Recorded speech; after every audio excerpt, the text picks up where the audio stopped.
Victimes de conflits armés ou des persécutions dans leur pays d'origine, ces élèves réfugiés connaissent quelques difficultés dans leur parcours d'intégration dans le système éducatif des pays d'accueil.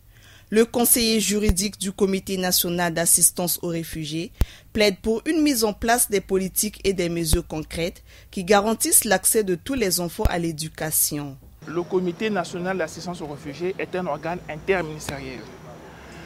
Et dans la gestion des réfugiés, nous avons les élèves réfugiés. Et que c'est la suite d'un certain nombre de constats que nous avons fait au niveau des établissements scolaires, une sorte de discrimination envers les élèves réfugiés, que nous avons pensé organiser cet atelier pour édifier les autorités des établissements sur la question des élèves réfugiés dans leur établissement.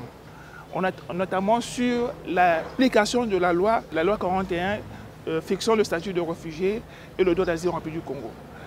Cette loi dispose que les réfugiés ont les mêmes droits, notamment au niveau de l'article 22, ont les mêmes droits que les nationaux.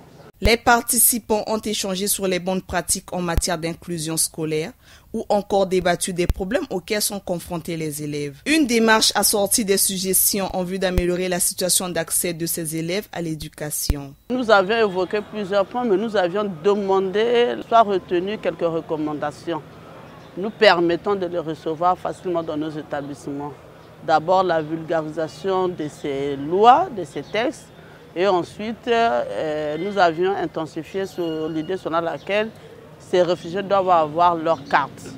Dès qu'ils mettent pied dans les établissements, ils doivent nous présenter ces cartes-là pour qu'on les reçoive convenablement. L'atelier a permis de mettre en évidence les réalités de la situation d'insertion scolaire des élèves réfugiés et demandeurs d'asile. Les participants ont reprécisé l'importance de l'éducation comme un droit fondamental pour tous les enfants, ce en dépit de leur statut.